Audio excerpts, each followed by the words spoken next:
Hi students, all of you. Today I'm going to teach you about, let's start with the third unit. Why? Because we have already completed second unit.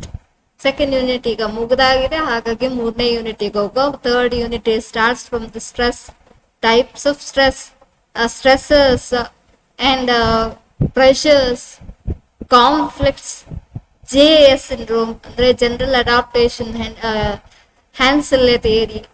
ಇದೆಲ್ಲವನ್ನು ನಾನು ಕಳಿಸ್ತೇನೆ ನಿಮಗೆ notes. ನಿಮಗೆ ಓದಿದ ತಕ್ಷಣ ಗೊತ್ತಾಗ್ತದೆ. ಇದನ್ನಿಲ್ಲಿ ಹೇಳಲಿಕ್ಕೂ ಹೇಳ್ತೇನೆ ನಾನು. Without any PPTs I am presenting here. Just ನಾನು ಇದರ ವಿಷಯವನ್ನು ಹೇಳ್ತೇನೆ ಅಷ್ಟೇ ನಿಮಗೆ. ಏನು ಅಂತ ಮತ್ತೆ ಅದು ಓದಿದ ತಕ್ಷಣ ಗೊತ್ತಾಗ್ತದೆ ನಿಮಗೆ. ಕನ್ನಡದಲ್ಲಿ ಬೇಕಾದ್ರೆ ಕನ್ನಡದಲ್ಲೂ ಕಳಿಸ್ತೇನೆ, ಇಂಗ್ಲಿಷಲ್ಲೂ ಕಳಿಸ್ತೇನೆ. So JAS Hans Selye theory. ಆಮೇಲೆ ನೆಕ್ಸ್ಟ್ ಇರುವಂತದ್ದು ಡಯಾಬಿಟಿಸ್ ಟೈಪ್ 1, ಟೈಪ್ 2 ಇದೆ, ಹೈಪರ್ ಟೆನ್ಷನ್ ಇದೆ, ಅಂದ್ರೆ BP. ನೆಕ್ಸ್ಟ್ ಒಂದೇ ಸಲಕ್ಕೆ ಹೇಳಿ ತಲೆ ತಿಂತೇನೆ ಆ ತರ ತಿಳ್ಕೊಳ್ಬೇಡಿ. ಒಂದೇ ಸಲಕ್ಕೆ ಎಲ್ಲವನ್ನೂ ಹೇಳ್ತಿದ್ದೇನೆ ಅಂತ ಒಂದೊಂದಾಗಿ ಹೇಳ್ತೇನೆ ಅಷ್ಟೇ. ಫಸ್ಟ್ಗೆ ಸ್ಟಾರ್ಟ್ ವಿತ್ ಸ್ಟ್ರೆಸ್.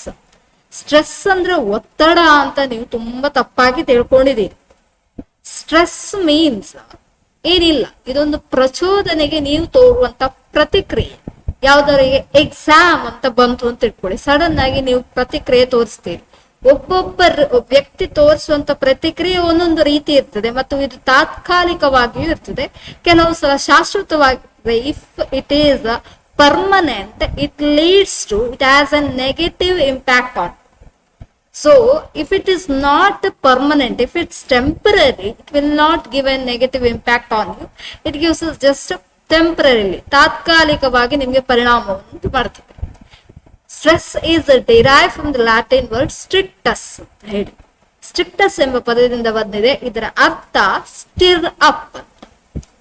ನಾನು ಇದರ ಡೆಫಿನೇಷನ್ ನಿಮಗೆ ಕಳಿಸ್ತೇನೆ ಎಕ್ಸಾಕ್ಟ್ ಆಗಿ, ಆವಾಗ ನಿಮಗೆ ಗೊತ್ತಾಗ್ತದೆ ಯಾವುದೇ ಪ್ರಚೋದನೆಗೆ ವ್ಯಕ್ತಿ ತೋರುವಂತ ಪ್ರತಿಕ್ರಿಯೆ. ನೀವಿರ್ಬೋದು ಪ್ರಚೋದನೆಗೆ ತೋರಿಸೋ ಪ್ರತಿಕ್ರಿಯೆಗೆ ಹೇಳೋದು ಹೀಗೆ ಈ ರೀತಿ ಅಂತ. ಯಾವುದೇ ಪ್ರಚೋದನೆ ಇರ್ಬೋದು. ಒಂದು ಫಾರ್ ಎಕ್ಸಾಂಪಲ್, ನಾನು ಎಕ್ಸಾಮ್ ಇದೆ ಹೇಳಿದೆ, ಯಾವ್ದಾದ್ರು ಒಂದು ಸಿಚುವೇಶನ್ ಬಂತು, ನೀವು ಸಡನ್ ಆಗಿ ಯಾವ ರೀತಿ ತೋರಿಸ್ತೀರಿ, ನೀವು ಉದ್ವೇಗಗೊಳ್ಳುವ ರೀತಿಯಲ್ಲಿ ತೋರಿಸ್ತೀರಿ. ಯಾವುದೇ ಪ್ರಚೋದನೆಗೆ ಉದ್ವೇಗಗೊಳ್ಳುವ ರೀತಿಯಲ್ಲಿ ಪ್ರತಿಕ್ರಿಯೆ ತೋರಿಸಿದ್ರೆ ಅದಕ್ಕೇನೆ ಹೇಳುದು, ಇದಕ್ಕೆ ಪ್ರಕ್ರಿಯೆಗೆನೆ ಹೇಳುದು ಒತ್ತಡ ಅಲ್ಲ, ಇದು ಪ್ರತಿಫಲನ ಅಲ್ಲ, ಪ್ರತಿಫಲನ. ಸ್ಟ್ರೆಸ್ ಅಂದ್ರೆ ಒತ್ತಡಕ್ಕೆ ಬೇರೆನೆ ಅರ್ಥ ಇದೆ. ಪ್ರೆಷರ್ ಅಂತ ಹೇಳಿದ್ರೆ ಅರ್ಥ ಗೊತ್ತಾಯ್ತಾ? ಪ್ರೆಷರ್ ಅದು ಬೇರೆ. ಸೊ ನಾನು ಓವರ್ ಆಲ್ ಆಗಿ ಸಿಂಪಲ್ ಆಗಿ ಹೇಳ್ತಾ ಹೋಗ್ತೇನೆ. ಸ್ಟ್ರೆಸ್ ಅಲ್ಲಿ ನಾನು ಹೇಳಿದೆ ಸ್ಟಿರ್ಡ್ ಅಪ್ ಅಂತ ಈ ಪದದಿಂದ ಬಂದಿದೆ. ಸ್ಟಿರ್ಡ್ ಅಪ್ ಸ್ಟ್ರಿಕ್ಟಸ್ ಅಂತ ಹೇಳುವಂತ ಪದದಿಂದ ಬಂತೆ, which means stirred up, which makes you excite, ಅಂದ್ರೆ ಉದ್ವೇಗಗೊಳ್ಳುವ ಹಾಗೆ ಮಾಡ್ತದೆ. ಉದ್ವೇಗಗೊಳ್ಳುವುದಂದ್ರೆ ಕೆಲವೊಂದ್ಸಲ ನೀವು ಎಚ್ಚೆತ್ತುಕೊಳ್ತೀರಿ, ಕೆಲವೊಂದ್ಸಲ ಆತಂಕಕ್ಕೊಳಗಾಗ್ತೀರಿ, ಕೆಲವೊಂದ್ಸಲ ಭಯಗೊಳ್ತೀರಿ. ಈ ಸ್ಥಿತಿಗೆ ಹೆಚ್ಚಾಗಿ ಈ ಸ್ಥಿತಿಗೆ ಈ ರೀತಿಯಲ್ಲೇ ಪ್ರತಿಕ್ರಿಯೆ ಕೊಡುವಂಥದ್ದು. There is a 2 types of stress. One is eustress, another one is a distress. ನಾನು ತುಂಬಾ ಸಲ ಇದನ್ನ ಕ್ಲಾಸ್ ಅಲ್ಲಿ ಹೇಳಿದ್ದೇನೆ. ಒಂದು ಧನಾತ್ಮಕವಾದ ಪ್ರತಿಫಲನ, ಇನ್ನೊಂದು ಬೇಗುದಿ ಅಥವಾ ಸಂಕಟ ಅಂತ ಹೇಳ್ತಾರೆ, ಅಥವಾ ಋಣಾತ್ಮಕವಾಗಿ ಪ್ರತಿಫಲನ ಬೀಳುವಂಥದ್ದು. The positive stress will also initially, which gives you more stress, which have a negative impact on you, and at the end which gives you pleasant feelings. Understand? Once again I will go through that. Initially it starts with it pressurizes you more and it gives you pain, or initially you may feel unpleasant feelings, but at the end of it you will get the pleasant feeling, you will get the happiness, you feel joy. ಅಂದ್ರೆ ಧನಾತ್ಮಕ ಪ್ರತಿಫಲನದಲ್ಲಿ ಮೊದಲಿಗೆ ಒತ್ತಡವೂ ಇರ್ತದೆ, ಪ್ರತಿಫಲನ ಜಾಸ್ತಿ ಇರ್ತದೆ, ತುಂಬಾ ಕಿರಿಕಿರಿಯನ್ನು ಉಂಟು ಮಾಡ್ತದೆ. ಆದ್ರೆ ಕಟ್ಟ ಕಡೆಗೆ ಧನಾತ್ಮಕ ಪ್ರತಿಫಲನವನ್ನು ನೀಡುತ್ತದೆ, ಅಥವಾ ಹಿತಕರ ಅನುಭವವನ್ನು ನೀಡುತ್ತದೆ. ಪ್ರತಿಫಲನ ಅಲ್ಲ, ಹಿತಕರ ಅನುಭವ, pleasant feelings. It gives pleasant feelings to. So ಅಂದ್ರೆ for example, when you are getting a graduations, when you are completing your educations, initially you are facing a lots of stress, completing the assignments, presentations, exams, these are all, or paying a fees, these are all. For that you are facing a lots of stress, negative kinds of impact on you. But finally, once you get a graduations, once you completing the educations, once you get the marks, you're finally, oh God, I have completed the graduation. Now I am graduated. It's enough. I got enough education for getting a job. ಅಂದ್ರೆ ನಾನು ಸಾಕಷ್ಟು ಪದವಿಯನ್ನು ಈಗ ಹೊಂದಿದ್ದೇನೆ, ನನಗೆ ಒಂದು ಕೆಲಸ ಗಳಿಸ್ಲಿಕ್ಕೆ ಅಂತ ಹೇಳುವಂತದ್ದೊಂದು ಖುಷಿ ಇರ್ತದೆ. ಮೊದಲಿಗೆ ಪರೀಕ್ಷೆ, ನಾನು ಇಂಥದೊಂದು ಫೀಸ್ ಕಟ್ಟುವಂಥದ್ದು ಅಥವಾ ಅದಕ್ಕೆ ಬೇಕಂತ ಶುಲ್ಕ ಕಟ್ಟುವಂಥದ್ದು, ಮತ್ತೆ ಬೇರೆ ಬೇರೆ ರೀತಿಯ ಪ್ರಾಜೆಕ್ಟ್ಗಳು, ಅಸೈನ್ಮೆಂಟ್ಗಳು, ಇಂಥದನ್ನೆಲ್ಲ ಹೋಲಿಕೆ ಇಂಥದ್ದೆಲ್ಲ ಪೂರ್ತಿಗೊಳಿಸುವಂಥದ್ದು ಇರ್ತದೆ.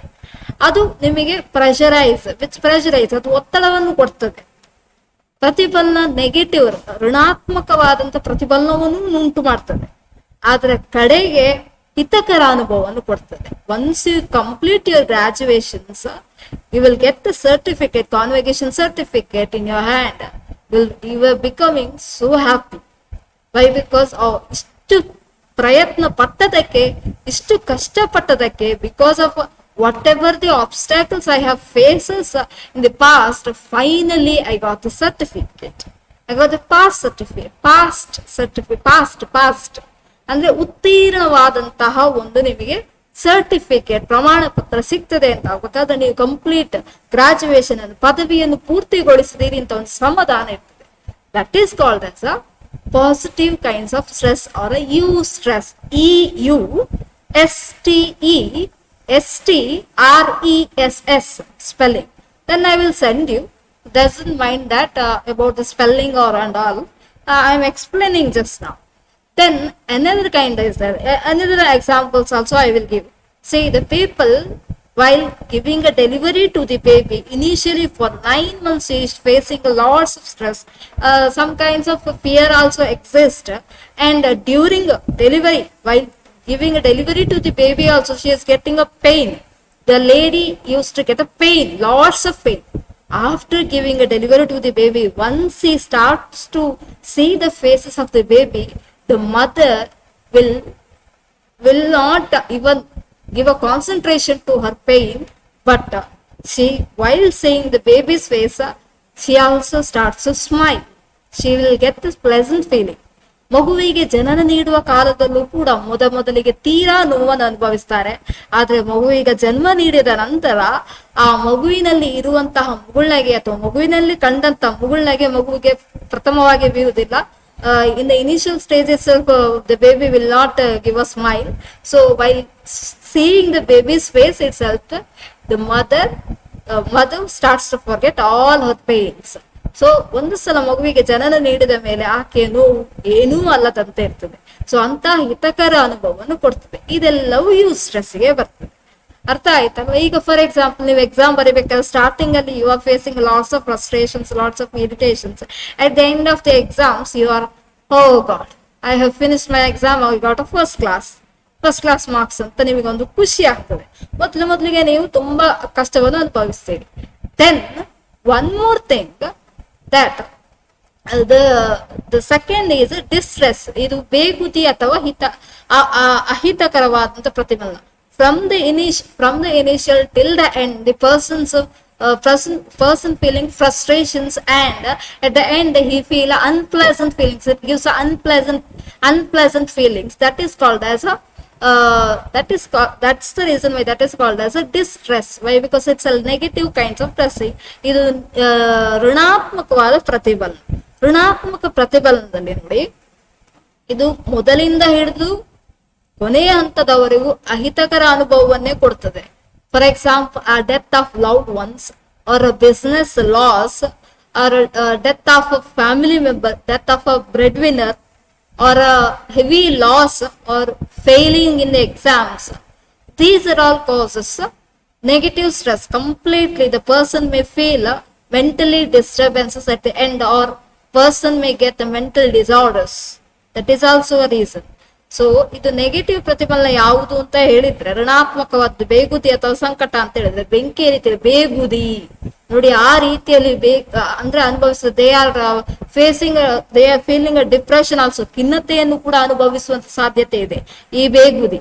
ಏನು ಅಂತ ಹೇಳಿದ್ರೆ, ಈ ಪ್ರತಿಫಲನ ಯಾರಾದ್ರೂ ಸಾವಿಗೆ, ತುಂಬಾ ಆತ್ಮೀಯರ ಸಾವು ಅಥವಾ ಸುನಾಮಿ ಅಥವಾ ಭೂಕಂಪದಿಂದಾಗಿ ಸ್ವಾಭಾವಿಕವಾಗಿ ಅವರಲ್ಲಿರುವಂತಹ ಆಸ್ತಿ ಪಾಸ್ತಿ ನಷ್ಟ ಆದ್ರೆ, because of natural calamities, if they loss their family members or if they loss their properties, that is also leads to negative kinds of stress or distress.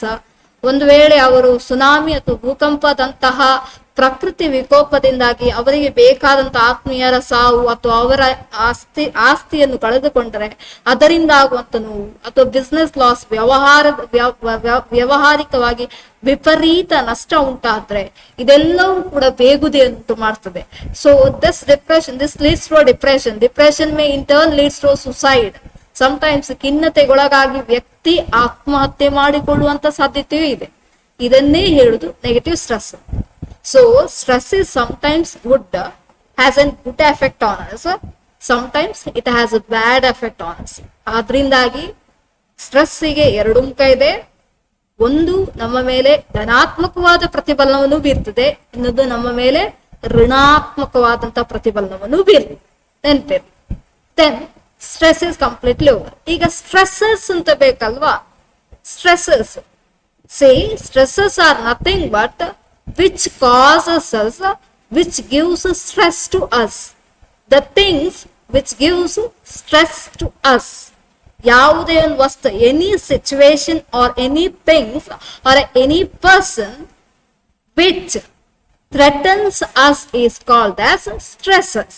ಯಾವುದೇ ಒಂದು ವಸ್ತು ಆಗಿರ್ಬೋದು, ಒಂದು ವ್ಯಕ್ತಿ ಆಗಿರ್ಬೋದು, ಸಂದರ್ಭವೇ ಆಗಿರ್ಬೋದು, ನಮಗೆ ಪ್ರತಿಫಲನವನ್ನು ಉಂಟು ಮಾಡಿದರೆ ಅದನ್ನು ಪ್ರತಿಫಲನ ಕಾರಕಗಳು ಅಂತ ಹೇಳ್ತಾರೆ. ಫಾರ್ ಎಕ್ಸಾಂಪಲ್ ನೀವೇ ಅಂದ್ಕೊಳ್ಳಿ, ಯಾವುದೆಲ್ಲ ನಿಮ್ಗೆ ಸ್ಟ್ರೆಸ್ ಕೊಡ್ತದೆ. ಫಾರ್ ಎಕ್ಸಾಂಪಲ್ ಎಕ್ಸಾಮ್ ಅಂತ ಹೇಳುವಂಥದ್ದು ಸ್ಟ್ರೆಸ್ ಕೊಡಬಹುದು ನಿಮಗೆ, ಅಥವಾ ಅದನ್ನ ನಾವು ಆ ರೀತಿ ಹೇಳುವಾಗಿಲ್ಲ. ಯಾಕೆಂತ ಹೇಳಿದ್ರೆ ಕಡೆಗೆ ಹಿತಕರ ಅನುಭವವನ್ನು ಕೊಡ್ತದಲ್ವಾ. ಸೊ ಹೆವಿ ಟ್ರಾಫಿಕ್ ಅನ್ನು ಹೇಳ್ಬೋದು. ಟ್ರಾಫಿಕ್, ವಾಹನ ದಟ್ಟಣೆ, ದಿನನಿತ್ಯ ಇರುವಂತಹ ವಾಹನ ದಟ್ಟಣೆ, ದಿನನಿತ್ಯದ ಕೆಲವು ಚಟುವಟಿಕೆಗಳು ಕೆಲವೊಂದ್ಸಲ ನಿಮಗೆ ಸ್ಟ್ರೆಸ್ಸಸ್ ಕೊಡ್ತದೆ. ಡೈಲಿ ಹಸಲ್ಸ್ ನೋಡಿ, ಒಬ್ಬ ಹೆಂಡತಿ ಆದವಳಿಗೆ ಗಂಡನನ್ನು ಹೊರಡಿಸ್ಬೇಕು, ಆ ಕಡೆ ಮಕ್ಕಳನ್ನು ಹೊರಡಿಸ್ಬೇಕು, ಅಡುಗೆ ಮಾಡ್ಬೇಕು, ಮತ್ತೆ ವಾಪಸ್ ಅಡುಗೆ ಮಾಡ್ಬೇಕು, ಅವರಿಗೆ ಹೋಮ್ ವರ್ಕ್ ಮಾಡಿಸ್ಬೇಕು. These are all the stresses, daily hassles for the womens. This is ಪ್ರತಿನಿತ್ಯ ಚಟುವಟಿಕೆಗಳು ಒಂದು ಹೆಂಗಸಿಗೆ ಅದು ಪ್ರತಿಫಲನವನ್ನು ಉಂಟು ಮಾಡ್ತವೆ, ಸೊ ಪ್ರತಿಫಲನ ಕಾರಕಗಳು ಅಂತ ಹೇಳ್ಬೋದು. These are stresses, these are called as which gives the stresses the person, the stress, the any things or any situation which causes these persons to undergoing for a stress is called as stresses. ಯಾವುದೇ ಕಾರಕಗಳು ಪ್ರತಿಫಲನವನ್ನು ಉಂಟು ಮಾಡಿದರೆ, ಯಾವುದೇ ಒಂದು ವಸ್ತು, ಸಂದರ್ಭ ಅಥವಾ ಸ್ಥಿತಿ ಪ್ರತಿಫಲನವನ್ನು ಉಂಟು ಮಾಡಿದರೆ ಅದನ್ನು ಪ್ರತಿಫಲನ ಕಾರಕಗಳು ಅಂತ ಹೇಳ್ತಾರೆ. ಈಗ ಗೊತ್ತಾಯ್ತು ನಿಮಗೆ, ವಾಹನ ದಟ್ಟಣೆ ಆಗಿರ್ಬೋದು. ವಾಹನ ದಟ್ಟಣೆ ಒಂದ್ ವೇಳೆ if you are going for an interview, then if you are under a heavy traffic, you fail to going for interview on time, that is also leads, that is a stresses, see, because of the traffic jam. Traffic jam, ವಾಹನ ದಟ್ಟಣೆ ನಿಮ್ಗೆ ಏನ್ ಮಾಡಿತು ಅಂತ ಹೇಳಿದ್ರೆ ಕಿರಿಕಿರಿಯ ಅನುಭವವನ್ನು ಕೊಟ್ಟಿತು. So because of the traffic jam that gives you irritation feeling, that is called as a stressors. ಅರ್ಥ ಆಯ್ತಲ್ವ? ಈಗ ಸ್ಟ್ರೆಸಸ್ ಅಂತ ಹೇಳಿದ್ರೆ, for example sometimes parental pressures also, parental forces also you feel like that is a stresses. ತಂದೆ ತಾಯಿಗಳ ಕಿರಿಕಿರಿಯ ಶಬ್ದಗಳು ಕೂಡ ನಿಮಗೊಂದು ರೀತಿ ಪ್ರತಿಫಲನ ಕಾರಕಗಳೇ ಆಗಿರ್ತವೆ. ಯಾವುದೆಲ್ಲ ಗೊತ್ತಾಯ್ತು? ಅಥವಾ ಕಿರಿಕಿರಿ ಧ್ವನಿವರ್ಧಕಗಳಿರ್ತವೆ, sound box during the exams, that also you may feel as a stresses. ಅದು ಕೂಡ ಪ್ರತಿಫಲನ ಕಾರಕಗಳೇ. ಧ್ವನಿವರ್ಧಕ, ಅತಿ ಕರ್ಕಶವಾದಂತಹ ಶಬ್ದಗಳು, ಇದೆಲ್ಲವೂ ಕೂಡ ಪ್ರತಿಫಲನ ಕಾರಕಗಳೇ. ಅಥವಾ ನೀವು when you are in a queue, you are standing for queue in the bank during the demonetisation period, ಹಣಕಾಸಿಂದು ಈ ನೋಟು ಬದಲಾವಣೆ ಆಯ್ತಲ್ಲ, ನೋಟಿನ ಬ್ಯಾನ್ ಆಯ್ತಲ್ವಾ, ಆ ಸಂದರ್ಭದಲ್ಲಿ ಕ್ಯೂಗೆ ನಿಲ್ಬೇಕಾದ್ರೆ ಆಗ ಆಗುವಂತದ್ದು ಕೂಡ ಪ್ರತಿಫಲನವೇ. So you are waiting for the queue, so that gives a stress to you. That feelings is also that situation which gives you stress, that is called as a stressors. ಆ ಸಂದರ್ಭ ಯಾವ್ದು ನಿಮಗೆ ಪ್ರತಿಫಲನವನ್ನು ಉಂಟು ಮಾಡಿತ್ತು ಅದನ್ನು ಪ್ರತಿಫಲನ ಕಾರಕಗಳು ಅಂತ ಹೇಳ್ತಾರೆ. ಇದು 2 marks ಗೆ ಬರುವಂತ ಸಾಧ್ಯತೆ ಇದೆ. So then go for a pressure. See, in the pressures, it is nothing but see, there are lots of difference between the stress and the pressure. Pressure, there are 2 kinds. Is there? Pressure is a positive kinds of pressures. So pressure is not a negative one. Sometimes some people feel it as a pressure. So ಇದು ಪ್ರೆಷರಿಗೆ ಹೇಳುವಂಥದ್ದು ಒತ್ತಡ ಅಂತ ಕನ್ನಡದಲ್ಲಿ ಶಬ್ದ. ಪ್ರತಿಫಲನ, stress ಅಂದ್ರೆ ಒತ್ತಡ ಅಲ್ಲ, ಸ್ಟ್ರೆಸ್ ಅಂದ್ರೆ ಪ್ರತಿಫಲನ, ಒತ್ತಡ ಅಂತ ಹೇಳಿದ್ರೆ ಪ್ರೆಷರ್. ಪ್ರೆಷರಿಗೆ ಒತ್ತಡ ಅಂತ ಹೇಳ್ತಾರೆ. Pressures which doubles your work efforts, ನಿಮ್ಮ ಕೆಲಸದ ಶ್ರಮವನ್ನು ಅಥವಾ ಕೆಲಸದ ವೇಗವನ್ನು ದ್ವಿಗುಣಗೊಳಿಸ್ತದು. ಯಾವುದು ನಿಮ್ಮ ಕೆಲಸದ ವೇಗವನ್ನು ದ್ವಿಗುಣಗೊಳಿಸದು? In any conditions or situations which doubles your work efforts, that is called as a pressures. So ಯಾವುದೇ ಸಂದರ್ಭ ಅಥವಾ ಸನ್ನಿವೇಶ ನಿಮ್ಮ ಕೆಲಸದ ವೇಗವನ್ನು ದ್ವಿಗುಣಗೊಳಿಸಿದರೆ ಅದನ್ನೇ ಪ್ರೆಷರ್ ಅಂತ ಹೇಳ್ತಾರೆ. There is a two kinds of pressures are there. See, one is a internal pressure and second one is a external pressure. Internal pressure in the sense ಆಂತರಿಕ ಒತ್ತಡ. So external pressure is a ಬಾಹ್ಯ ಒತ್ತಡ. So internal pressures will not give you a negative impact on you. Internal pressures, ಯಾವಾಗಲೂ ಆಂತರಿಕ ಒತ್ತಡ ನಿಮಗೆ ಯಾವತ್ತಿದ್ರು, ನಿಮಗಲ್ಲದಿದ್ರು total ಆಗಿ ನಮಗೆ ಯಾವತ್ತಿಗೂ ಋಣಾತ್ಮಕವಾದ ಪರಿಣಾಮವನ್ನು ಮಾಡುವುದಿಲ್ಲ. But external pressures gives us a negative impact on us. Why? Because it exists externally. ಯಾಕಂತೇಳಿದ್ರೆ ಅದು ಬಾಹ್ಯದಿಂದ ಬರುವಂಥದ್ದು, ಆದ್ರಿಂದಾಗಿ ಅಲ್ಲಿ ಋಣಾತ್ಮಕ ಪರಿಣಾಮ ಬೀರುವಂತ ಸಾಧ್ಯತೆ ಇದೆ. Let's see what is internal pressures as well as external pressures. If you start to see internal pressures, you yourself putting a target to reach the goals, that is the internal pressures. Internally, if you put a goal to reach the goals, internally yourself you are putting a target or you want to reach the goal, that is called as internal pressures. ಇಂಟರ್ನಲ್ಲಿ ನೀವು ಆಂತರಿಕವಾಗಿ ಒಂದು ಗುರಿಯನ್ನು ಸಾಧಿಸಲೇಬೇಕು ಅಂತ ಹೇಳುವಂತ ನಿಮ್ಮ ಇಚ್ಛೆಗೆ ಹೇಳುವುದು ಆಂತರಿಕ ಒತ್ತಡ. ಅಂದರೆ for example, in the last semester I got 60%, so in this semester I have to get 70%. So if you put yourself a target, then that is called as internal pressures. Or if you yourself, without any parental pressures or parental forces, if you start to learn yourself, or if you start to read yourself, if you are preparing for your exams without any others efforts or others suggestions, that is called as internal pressures. If you start any work with your own interest, ನಿಮ್ಮ ಆಸಕ್ತಿಯಿಂದನೇ ನೀವು ಕೆಲಸ ಮಾಡಿದ್ರೆ ಅದು internal pressures. ಗೊತ್ತಾಯ್ತಲ್ವಾ? ಅದು ಯಾವುದೇ ಕಾರಣಕ್ಕೂ ನಿಮ್ಮ ಒಳಗಿಂದನೇ ನೀವು ಉತ್ಸುಕರಾಗಿ, in yourself enthusiastically if you start to work, that is internal pressures. Then external pressures in the sense, if your parents or your supervisors or your officers or your teachers starts to force you to work hard, that is called as external pressures. Start to force you to see, last time you have got this percentage, last time you have failed in exams, this time you have to pass, last time you got 80%, this much you have to get a 90%. If they start to pressurize you, you may feel sometimes irritations. If it will comes from yourself, that will not irritate you, that motivates you. But external pressures may demotivate you also, or that leads to a negative kinds of stress also. ಕೆಲವು ಸಲ ಋಣಾತ್ಮಕ ಪ್ರತಿಫಲವನ್ನು ನೀಡುವಂತ ಸಾಧ್ಯತೆ ಇದೆ, ಅಥವಾ ಋಣಾತ್ಮಕ ಒತ್ತಡವಾಗುವಂತ ಸಾಧ್ಯತೆಯೂ ಇರ್ತದೆ. ಯಾಕೆಂತ ಹೇಳಿದ್ರೆ ಅವರು ಓದಿ ಓದಿ ಓದಿ ಓದಿ ಅಂತ ಹೇಳಿದ್ರೆ, ಅಥವಾ ಇನ್ officers, if you are not internally interested, if you are not interested to do the job, the officers forcibly or pressurizing yourself to do the work, that is also called as external pressures. ಒಂದು ವೇಳೆ officers, ಅಧಿಕಾರಿಗಳು ನಿಮ್ಮ ಕೆಲಸ ಮಾಡುವಂತ ಕಚೇರಿಯಲ್ಲಿ ಅಥವಾ ಉದ್ಯೋಗದಲ್ಲಿ ಯಾರಾದರೂ ಉನ್ನತ ಹುದ್ದೆಯಲ್ಲಿ ಇರುವಂತಹ ಅಧಿಕಾರಿಗಳು ಅಥವಾ ಉನ್ನತ ಹುದ್ದೆಯಲ್ಲಿ ಇರುವಂತ MD ಯಾರೇ ಇರ್ಬೋದು, ಅವರು ನಿಮ್ಮ ಮೇಲೆ ಒತ್ತಡ ಹೇರಿ ಕೆಲಸ ಮಾಡುವಂತೆ ಮಾಡ್ಲಿಕ್ಕೆ ಹೇಳಿದ್ರೆ, ಕಷ್ಟಪಟ್ಟು ನೀವು ಆಸಕ್ತಿ ಇಲ್ಲದೆ ಹೋದ್ರೂ ನೀವು ಕೆಲಸ ಮಾಡ್ತೀರಿ ಅಂತ ಹೇಳಿದ್ರೆ ಅದು ಬಾಹ್ಯ ಒತ್ತಡ ಅಂತ ಹೇಳ್ಬೋದು. So Internal pressures always gives you a pleasant feelings. External pressures will not give you, which forces you, which leads to a negative kinds of stress also.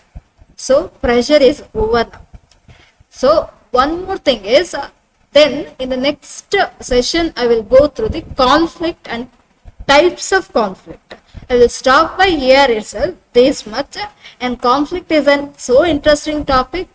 I will explain this in a next class. And hope you have understand the concept completely. ನಿಮಗೆ ಇದು ಅರ್ಥ ಆಗಿದೆ ಅಂತ ತಿಳ್ಕೊಳ್ತೇನೆ. ಏನು ನಾನು ಹೇಳಿದ್ದು ಅರ್ಥ ಆಗದೆ ಹೋದಲ್ಲಿ ವಾಟ್ಸ್ಆಪ್ ಚಾಟ್ ಗ್ರೂಪ್ ಅಲ್ಲಿ ದಯವಿಟ್ಟು ನಿಮಗೆ ಅರ್ಥ ಆಗದೆ ಇದ್ರೆ ಹೇಳಿ. ಸ್ಟ್ರೆಸ್ ಯಾವತ್ತಿಗೂ ಅರ್ಥ ಆಗ್ತದೆ, ನೆನ್ಪಿಡಿ. ಸ್ಟ್ರೆಸ್ ಅಂದ್ರೆ ಪ್ರತಿಫಲನ. Stress, there is 2 kinds of stress. ಪ್ರತಿಯೊಬ್ರು ಕೂಡ ಪ್ರತಿಫಲನ ಒಳಗಾಗ್ತಾರೆ.